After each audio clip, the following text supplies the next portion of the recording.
Thank you, Christine. Well, if you were with us last week, you'll remember that we started to look at Jesus' Sermon on the Mountain. Jesus went up to this mountain and he taught his disciples, and this was for the kind of inner disciples so that they grew deeper into God.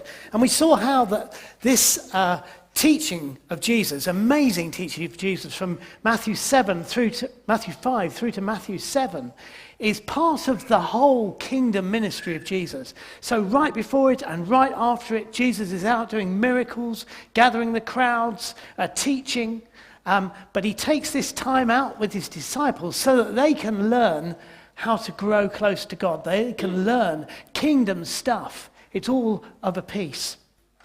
And we're going to look at verses 7 to 12 of Matthew 5 today. So this is the second four of these beautiful attitudes. Verse 7.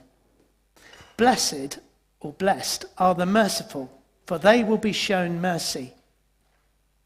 Blessed are the pure in heart, for they will see God.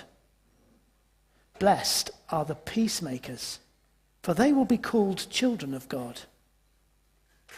Blessed are those who are persecuted because of righteousness, for theirs is the kingdom of heaven. Blessed are you when people insult you, persecute you, and falsely say all kinds of evil against you because of me. Rejoice and be glad, because great is your reward in heaven. For in the same way they persecuted the prophets who were before you.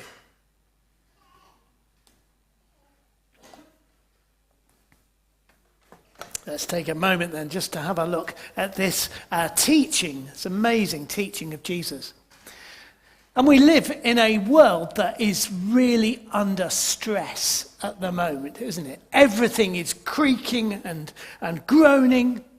In the last few years with the pandemic and then all the cost of living crisis and everything coming out, the aftermath of that, in every sector of our economy, in business, in services, in health, in education, in policing, at the courts, everything has felt really on the edge of collapse. And many things that used to work just don't seem to work anymore. And the cost of living crisis has hit our expectations, and strikes and unrest have added to the problems. Of course, internationally speaking, we are still incredibly privileged in this country. And a lot of the things that we face are so much worse elsewhere. But it is hard if you are waiting for a cancer diagnosis. And instead of 2 weeks, it's 6 weeks before you see the doctor. Or you're caught in a situation that's just stuck with authorities. Or facing impossible bills. It's hard not to feel anger or despair or panic in the face of all the stresses before us.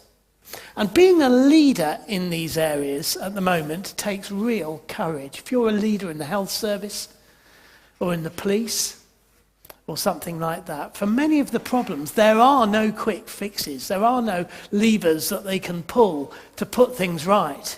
If they were, they'd have pulled them by now. It's a deep problems that we have. The only way is to work purposefully and patiently to try and resolve the deep problems that are beneath. And whether you're a receiver of services, or you're a worker in the system of provision, or a leader struggling to hold on and to make things better, you will be in one of those categories. This is simple, profound teaching from Jesus that helps us navigate these times.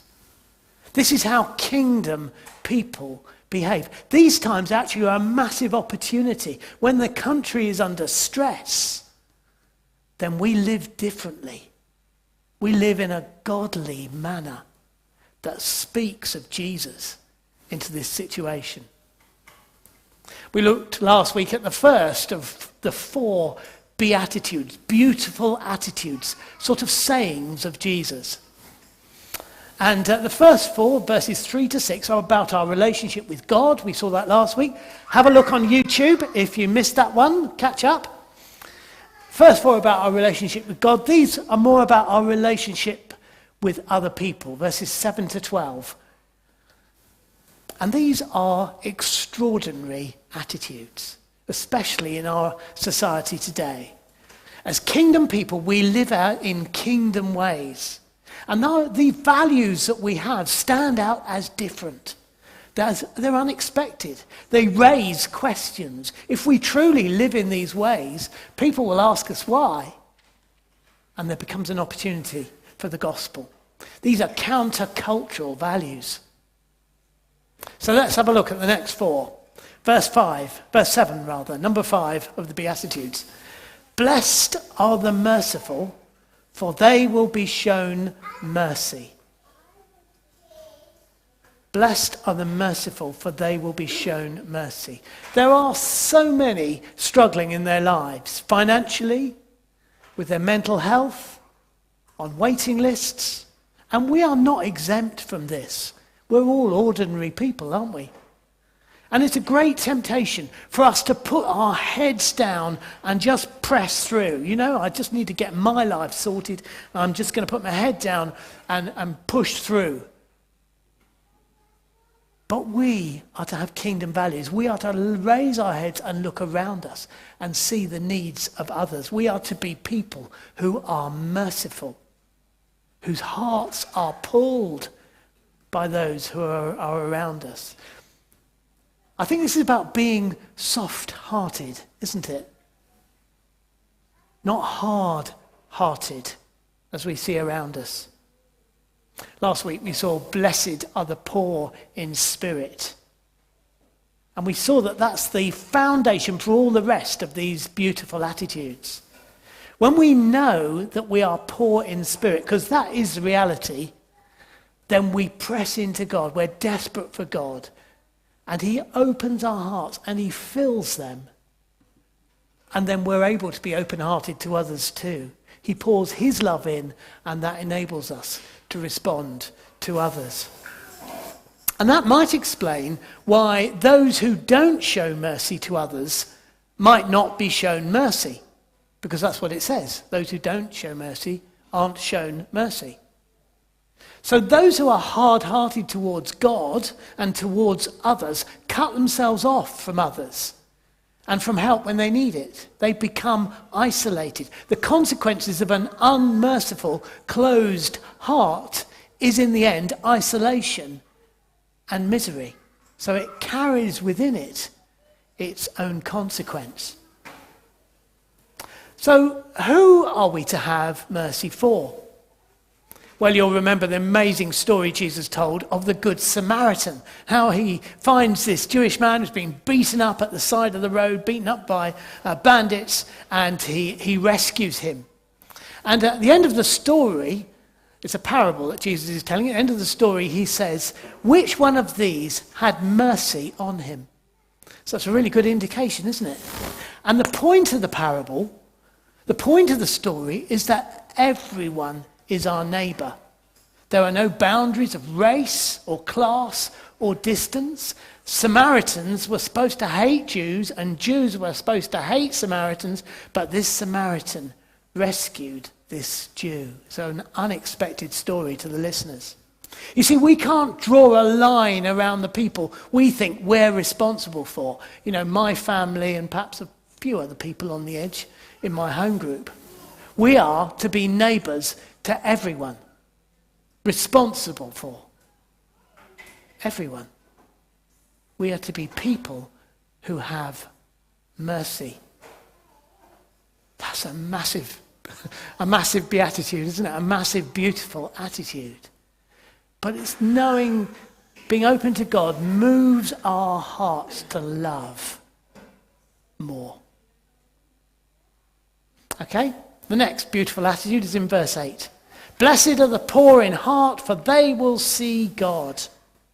The heart in biblical imagery is the center of our entire personality. It's the root of our being.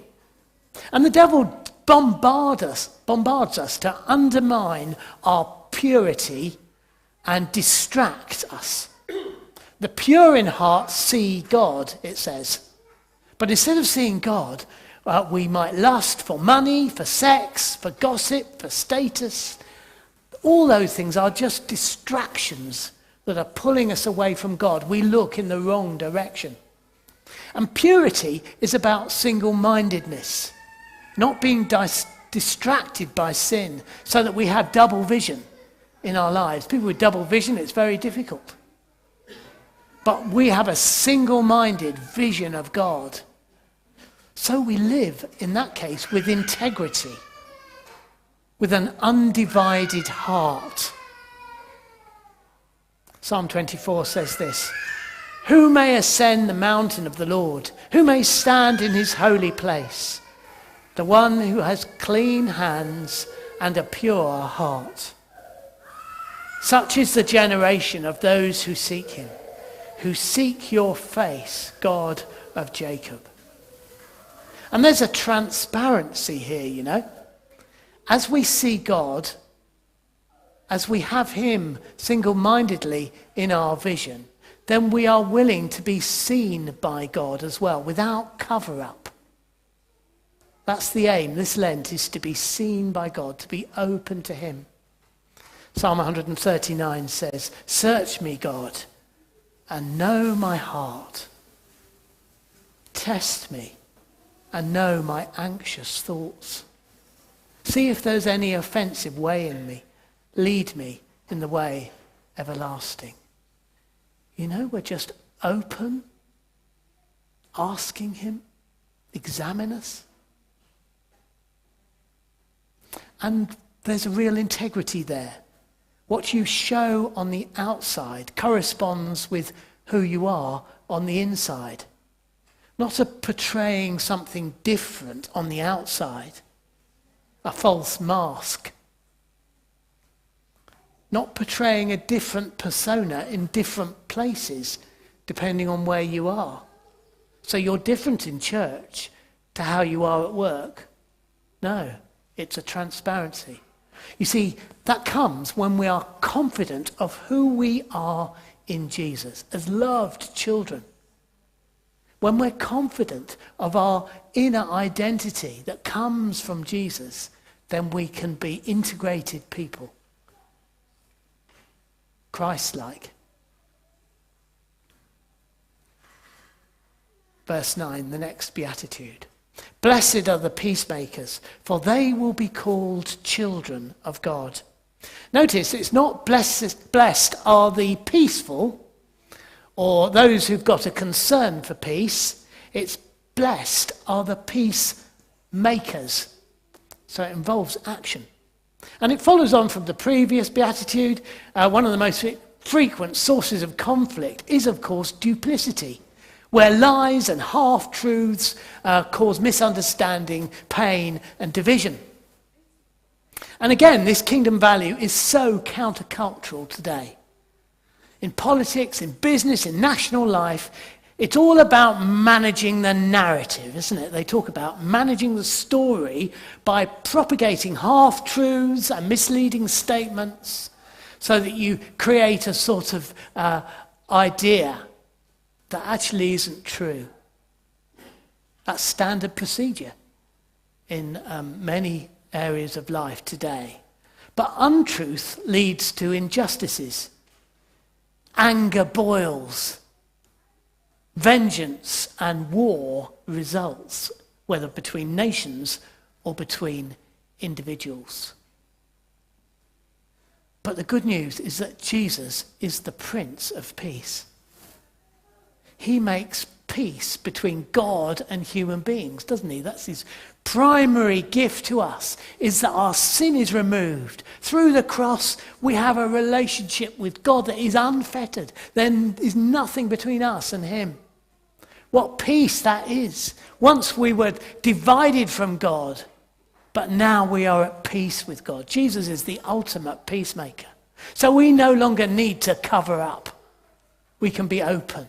And as we're open to God, he enables us to be open to each other. We become people of peace. like the king, we become peacemakers. Isaiah 52. How beautiful on the mountains are the feet of those who bring good news, who proclaim peace, who bring good tidings, who proclaim salvation, who say to Zion, your God reigns. As we share the good news of Jesus, we are bringing life-giving peace into people's hearts because they can know God. There is no greater gift than that to give to people in our lives. And have you ever led or been involved in leading someone to know Jesus Christ? Yeah, it's the most exciting thing in the world.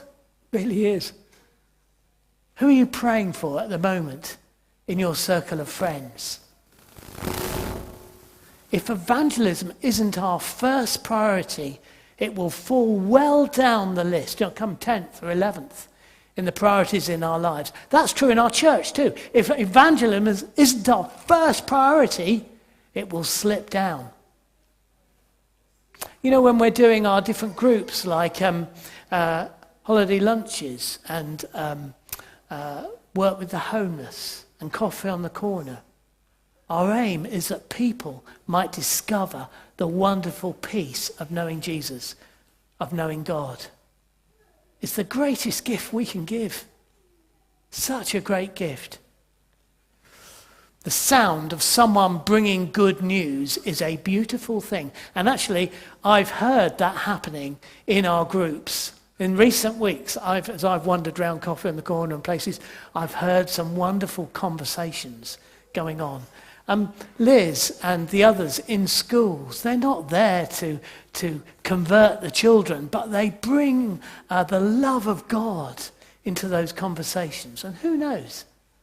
Those children may one day turn to the Lord as a result of the care and the love that they're given in those precious hours. And as we bring peace by sharing the good news, we are called also to be peacemakers. Our peacemaking is to have an edge to it. And that often has uncomfortable costs. Sometimes people think that peace and appeasement are the same thing, but they're not. A peacemaker doesn't just avoid the injustices and the issues of the world and think, oh, well, I won't get involved because it might cause trouble, you know? That's not being peaceful. That's not being peacemaker. It's just avoiding issues. The only way real peace is achieved is by tackling issues of injustice and sin. And so Jesus, the Prince of Peace, said this, "Do not suppose that I have come to bring peace to the earth. I did not come to bring peace, but a sword. For I have come to turn a man against his father, a daughter against her mother." You see, there is a battle on against injustice, sin, selfishness, and the devil. And like Jesus, we are to be peacemakers. That cost him the cross. We have to make waves in our lives. It will cost us too. So we have to put our heads above the parapet, to take some risks in this. In church, yes, but much more in the world. You know, in your workplace, amongst your family and your friends. And we can start by a radical openness in our own relationships. Not brushing things under the carpet, but by ourselves apologizing straight away and fully when we hurt others, when we're at fault. And you know, it's nearly always our fault. I'm hoping that's not just me, but isn't it? You know, because we have an imperfect view on the world. We see our little blinkered view. Someone else is seeing another view. There's nearly always something of me in the fault and in the division that has happened. So we need to see what is our fault and confess it and be open about it when we talk to others. It's amazing how many people think that to never apologize is a good thing. It really isn't, and it really isn't a Christian thing. And avoiding the issue is so unhelpful. to proclaim peace, peace when there is no peace was what the false prophets did in the Old Testament. And Jeremiah calls them out for doing that. So we graciously and in love draw others' attention to when they've hurt us as well. We do so without anger, without a sense of entitlement, but after careful thought and prayer and in love. We act in vulnerability, recognizing that our view may not always be clear and true, but still we step out. Some of the most helpful things that people have done for me is when I've done something and they've come up to me and they've just said, Paul, I was praying about this and I just think it might be. And I thought, wow, yes. And I was grateful for that. We can do that for each other, to be real. And we can do that out in the world as well. Of course, we need to remember Jesus' proverb, first take the plank out of your own eye, and then you will see clearly to remove the speck from your brother's eye. But we still need to act. We can't just brush things under the carpet. So we're peacemakers. Finally, from this passage, blessed are those who are persecuted because of righteousness, for theirs is the kingdom of heaven. Persecuted because of righteousness. Notice it's not those who are persecuted because they're objectionable or because they rave like wild-eyed fanatics. It is those who are righteous, those who come in love. Even then, they will be persecuted because of righteousness.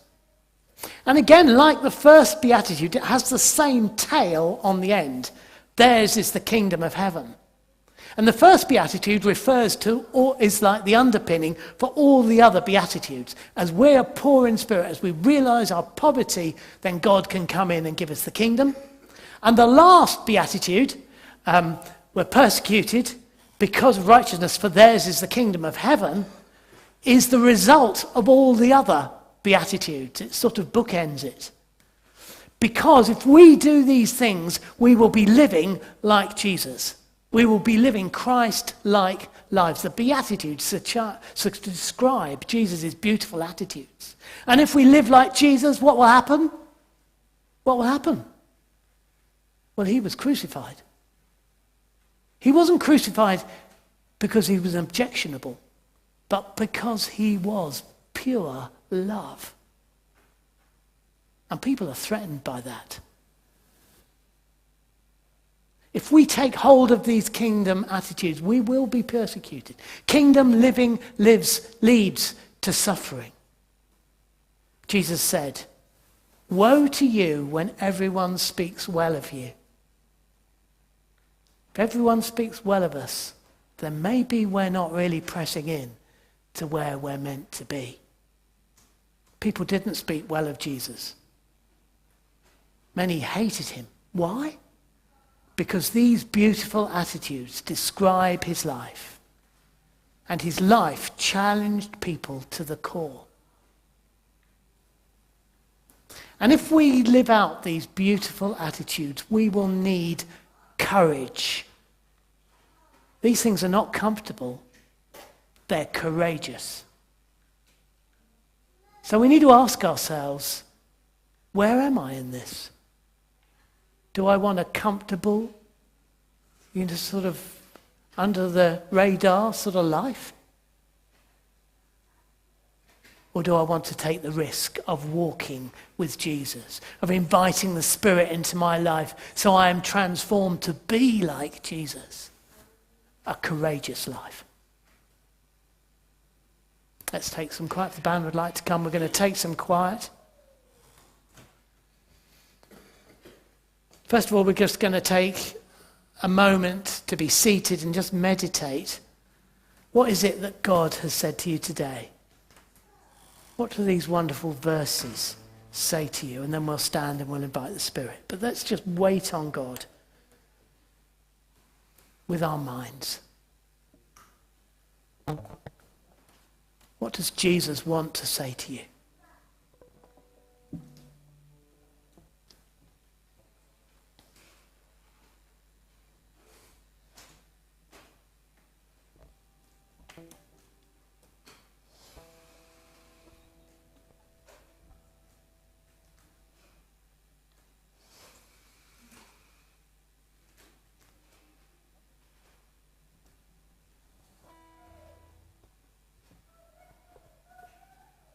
And so let's stand. Let's invite the Spirit, because we are poor in spirit. We can't do this without him. We stand together.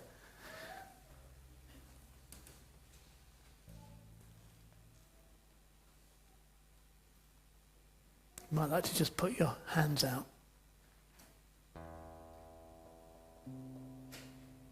Lord, we are poor in spirit. As we prayed last week, we are desperate for you. Lord, we long to step into these beautiful attitudes more and more. To be people of grace and love and healing. To be peacemakers, hope bringers in our workplaces, in our homes, in the street, on the bus. So we invite you, as we are poor in spirit, Lord, fill us with your Spirit now. Come to us.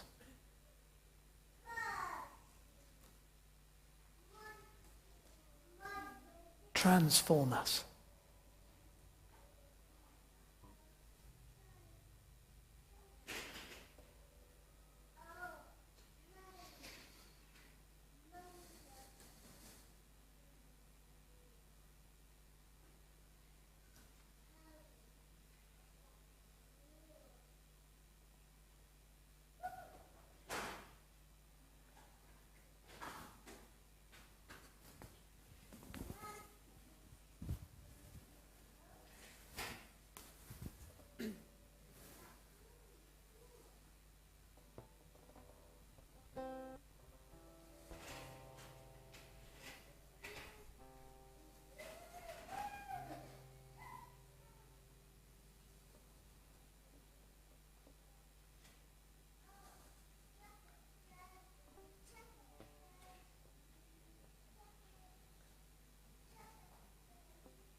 See, the Spirit is really touching people this morning. So if that's you, just say, yes, Lord. Thank you, Lord.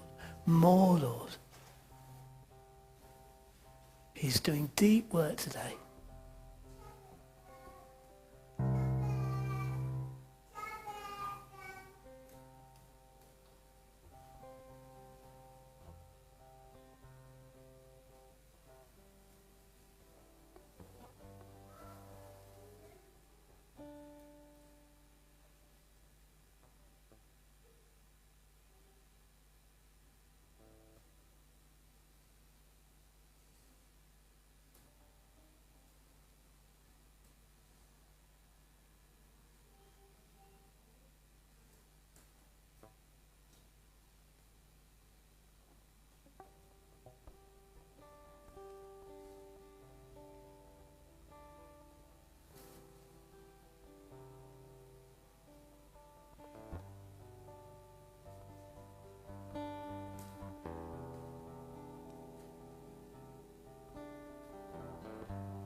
Come, Holy Spirit, fall on us. Come, Holy Spirit.